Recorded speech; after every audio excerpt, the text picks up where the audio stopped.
এক, বিজ্ঞানীরা কত বছর ধরে পৃথিবীর বর্তমান পরিবেশ নিয়ে গবেষণা করছেন?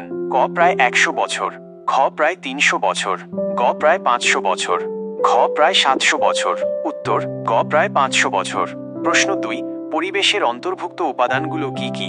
ক আলো, জল, বাতাস, খ মাটি ও জীব, গ গাছপালা, পশু পাখি, কীটপতঙ্গ, ঘ উপরের সবগুলো। উত্তর ঘ উপরের সবগুলো।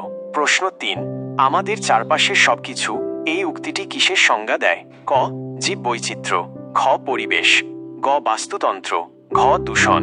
উত্তর খ পরিবেশ।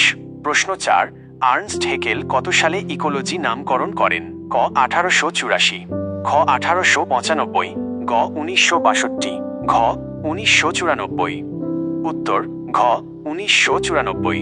প্রশ্ন 5, কোন সম্মেলনে পরিবেশ হল উদ্ভিদ ও প্রাণী জগতের এবং তাদের পারস্পরিক সম্পর্ক এই সংজ্ঞা দেওয়া হয়েছে? ক বসুন্ধরা সম্মেলন 1992, খ স্টকহোম সম্মেলন 1972, গ কিয়োটো প্রোটোকল 1997, ঘ প্যারিস চুক্তি 2015। উত্তর ক বসুন্ধরা সম্মেলন 1992। প্রশ্ন 6, পরিবেশ হল প্রকৃতির মাধ্যমে জীবিত মৃত জীবাণু দ্বারা গঠিত এবং জীবের জীবনধারণের অনুকূল অবস্থার এক বিশেষ ব্যবস্থা। এই মতবাদ কার? ক আর্নস্ট হেকেল, খ রবার্ট কোচরান, গ মায়ার্স ল্যাবিন, ঘ ডাল কনস্ট্যান্টিন। উত্তর গ মায়ার্স ল্যাবিন। 1, ম্যালথাসের জনসংখ্যা তত্ত্ব কত সালে প্রকাশিত হয়?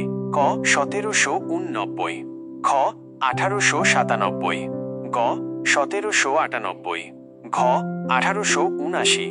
উত্তর গ 1798। 2, ম্যালথাসের জনসংখ্যা তত্ত্ব কোন বিষয়ের উপর আলোকপাত করে? ক পরিবেশ দূষণ, খ খাদ্যের অভাব ও জনসংখ্যা বৃদ্ধি, গ শিল্প বিপ্লব, ঘ জলবায়ু পরিবর্তন। উত্তর খ খাদ্যের অভাব ও জনসংখ্যা বৃদ্ধি।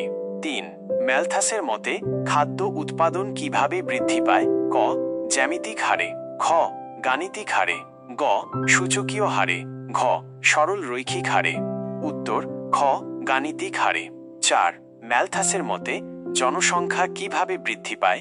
ক গাণিতিক হারে, খ সরল রৈখিক হারে, গ সূচকীয় হারে বা জ্যামিতিক হারে, ঘ ধীর গতিতে। উত্তর গ সূচকীয় হারে বা জ্যামিতিক হারে। 5, জনসংখ্যার উপর খাদ্যের যোগান অপর্যাপ্ত হলে প্রকৃতির মাধ্যমে ভারসাম্য স্থাপিত হয়। এটি ম্যালথাসের তত্ত্বের কোন দিকটি নির্দেশ করে? ক প্রতিরোধমূলক ব্যবস্থা, খ প্রাকৃতিক নিয়ম, গ জনসংখ্যা নিয়ন্ত্রণ, ঘ খাদ্য সংকট। উত্তর খ প্রাকৃতিক নিয়ম। 6, অতিরিক্ত জনসংখ্যার প্রধান কারণগুলির মধ্যে কোনটি উল্লেখযোগ্য?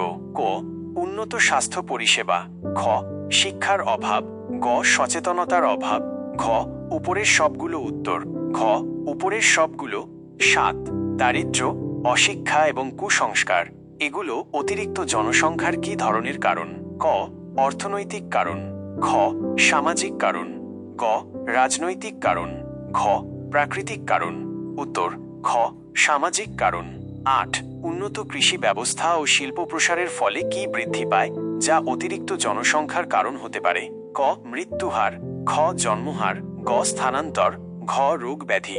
উত্তর খ জন্মহার। 9, কলেরা, বসন্ত প্রভৃতি মহামারী অতিরিক্ত জনসংখ্যার ক্ষেত্রে কি ভূমিকা পালন করে? ক জনসংখ্যা বৃদ্ধি করে, খ জনসংখ্যার ঘনত্ব কমায়, গ অপরিবর্তিত রাখে, ঘ খাদ্য যোগান বাড়ায়। উত্তর খ জনসংখ্যার ঘনত্ব কমায়। 10, ম্যালথাসের মতে জনসংখ্যা নিয়ন্ত্রণের প্রতিরোধমূলক ব্যবস্থার মধ্যে কোনটি অন্তর্ভুক্ত? ক যুদ্ধ, খ দুর্ভিক্ষ, গ বিবাহে বিলম্ব, ঘ মহামারী। উত্তর গ বিবাহে বিলম্ব। 1, পৃথিবীর জীব ধারণের জন্য অত্যাবশ্যকীয় মৌলিক উপাদান কোনটি যা তরল? ক অক্সিজেন, খ কার্বন ডাই অক্সাইড, গ জল, 1 HO, ঘ নাইট্রোজেন। উত্তর গ জল 1। প্রশ্ন 2, জীবদেহের শুকনো ওজনের কত শতাংশ কার্বন দ্বারা গঠিত? ক প্রায় 20%, খ প্রায় 40%, গ প্রায় 50%, ঘ প্রায় 70%। উত্তর গ প্রায় 50%। প্রশ্ন 3, পৃথিবীর গড় তাপমাত্রা কত ডিগ্রি সেলসিয়াসের মধ্যে থাকলে জীব ধারণের জন্য সহায়ক হয়? ক 0 ডিগ্রি সেলসিয়াস, 10 ডিগ্রি সেলসিয়াস, খ 15 ডিগ্রি সেলসিয়াস, 20 ডিগ্রি সেলসিয়াস, গ 22 ডিগ্রি সেলসিয়াস 25 ডিগ্রি সেলসিয়াস ঘ 30 ডিগ্রি সেলসিয়াস 35 ডিগ্রি সেলসিয়াস উত্তর গ 22 ডিগ্রি সেলসিয়াস 25 ডিগ্রি সেলসিয়াস।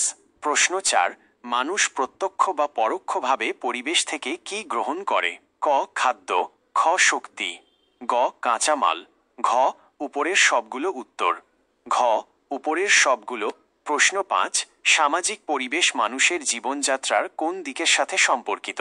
ক অর্থনৈতিক কার্যকলাপ, খ রাজনৈতিক আদর্শ, গ আচার প্রথা ও মূল্যবোধ, ঘ প্রযুক্তিগত উন্নয়ন। উত্তর গ আচার প্রথা ও মূল্যবোধ। প্রশ্ন 6, অর্থনৈতিক পরিবেশ মানুষের জীবনযাত্রার কোন ক্ষেত্রের অন্তর্ভুক্ত? ক শিক্ষা ও সংস্কৃতি, খ কৃষি শিল্প ও ব্যবসা বাণিজ্য, গ বাসস্থান ও পরিবহন, ঘ স্বাস্থ্য ও চিকিৎসা। উত্তর খ কৃষি শিল্প ও ব্যবসা বাণিজ্য। My dear student friends, if you have benefited from this video, then like and subscribe to the Tuition channel and stay connected. Have a good day. See you again in the next video.